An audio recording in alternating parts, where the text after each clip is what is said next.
You know, there's a phrase, this is impossible. And it plagues a lot of people, but Scripture tells us differently. That's right. Well, Katlyn Bryan was doubtful when God told her to compete in the 2019 Miss Georgia pageant. She was battling illness and recovering from a car accident. But the lessons she learned in the process were worth far more than the crown she walked away with. Have you ever found yourself at a place where the task before you seems impossible? Whether you're facing impossibility, it seems, in your calling, your career, your family, addiction, whatever it is. In 2019, I felt God give me the impossible task of competing in a pageant again. I had competed when I was younger, but I had been married. My husband and I had just moved back to Georgia, and I remember feeling prompted by God to compete in the Mrs. Georgia USA pageant in 2019. Now, that seemed kind of impossible, but I had done pageants before. But the few weeks before the pageant, everything kept piling up and it seemed impossible. I got sick with the flu, and then the week before I broke a rib from having a terrible cough and got in a wreck. And I remember the week before the pageant saying, God, I felt like you told me to do this. I felt like this is something you led me to do. This is impossible. And I felt God prompt me to remember a saying that my husband used to have hanging in his office, and it's by Charles Stanley. It said, God takes full responsibility of those who are wholly devoted to him. And God told me in that moment that I needed to quit being responsible and let him be responsible for what I saw as impossible. Later on that week, I did turn that over to him, and I won Mrs. Georgia USA, but it's because I gave the responsibility to God. There are many of you watching this today, and you're saying, what God is showing me to do seems impossible. The situation I'm facing is impossible. So allow God to be responsible for whatever your situation you're facing.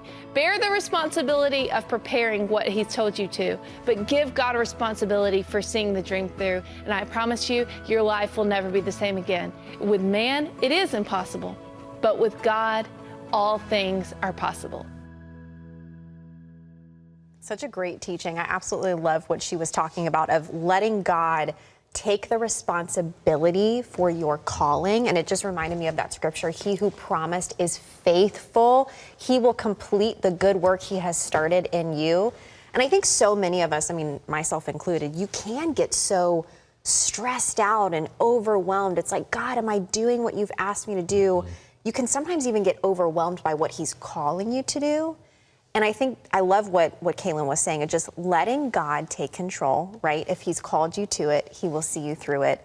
But obviously it's a partnership, right? We can't just like not do anything. Yeah. And she said, you know, make sure you're preparing and you're doing your part, but let God do his part. Yeah, and we hear from a lot of people who say, I felt a call from God, I was given instructions, and then, you know, it's a familiar pattern. We hear people say, and then I had some really tough times making it happen. And then I question, you know, God, is this the call? If this is from you, why am I facing this obstacle? And so in those times, it's certainly helpful in the discouragement to press in. There's a scripture I've come across a lot recently, and it's from Psalms. The Lord confides in those who fear him. Wow. The Lord confides in those who fear him. And I'm sure if we're believers, we want that privilege of the Lord confiding in us.